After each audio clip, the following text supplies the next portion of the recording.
So I'm out for a walk, a daily walk, every day, 1 to 2 walks. I want to share something with you. So, real quickly. So in 2013, early 2013, I was sitting at a table at a friend's house, and I was taking a call from a friend of mine. She was going through a hard time. She's a multimillionaire, but doesn't like, if there's an issue with someone, with them or her, she doesn't like to have a conversation about it. She likes to avoid the situation. So she was upset on the phone, not really at me, but just about certain things, about people. So I was really sad for her. Actually, I had tears coming down towards the end of the call. I told her I'd let you go. And I wrote this poem. It's a little windy, and I don't have it memorized. But it's another poem I wrote, obviously about just over 12 years ago.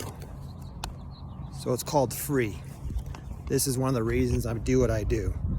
Before I read this, when I was really ill, I had somebody that was very gifted I went to see, looking for answers. And she kind of she could see my future, a little bit of my future. I was looking to find somebody to help me get to heal. Not her, but I was asking her help, and she had the gift of getting information. This is all she did for a living.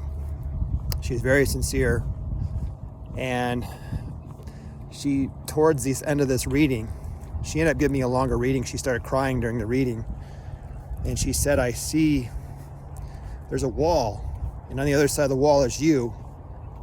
You're on the wall, right side of the wall. The other people are on the wall. They're trying to get to you, and people are trying to give their children to you so you can help them by touching them. She said something about your touch. She said this, and I just see tens of thousands of people trying to give their children to touch you on the other side of the wall. She was crying, I started crying, and about a year and a half later, I got better.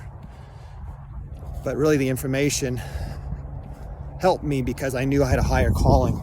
And I remember what she told me when I was really, really sick, and I surrendered and I asked God for help. So anyway, this is my poem, Free. This has to do with my friend. So it's called Free. I apologize for the crinkling. It's windy. It's hard being human. There are hills, canyons, and valleys of emotion. Sometimes it feels like we're climbing a mountain or fall into a bottomless ocean. We see things as black and white, not looking at the rainbow in between. We suffer because we want to hold on, not letting go. We resist things, so they continue to persist as far as the eye can see. Sometimes we care so hard that we lose ourselves and lose our connection to this planet, to the earth. I know it's all a process of continuing growth, and that we all learn through this experience called being human. Over the years, I have found out that I have been inside a cage. Life gave me the tools to open this cage. Without rage, I spiritually moved on to the next stage. I discovered I was no longer in a cage, but I was shackled to the ground. I looked around, but nothing could be seen, coming from the ground or anywhere in between. One day, with absolute power, I demolished the shackles. I was to become more free.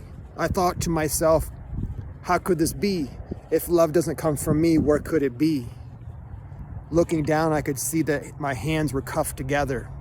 I couldn't move them apart. I turned with the force and broke them apart. I saw the sun come up, so many colors, it worked me over like a work of art. I was free for the first time. I thought to myself, what can I be? A voice cried out, you could be the ocean or the sea. Follow the eagle, for he flies free.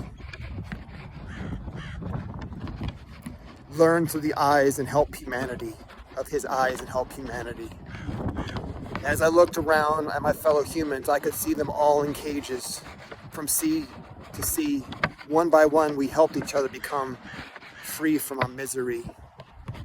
Now we live together to share and build a better world. It all starts with the community. God bless. Thank you for letting me share this poem I wrote, and have a miracle day.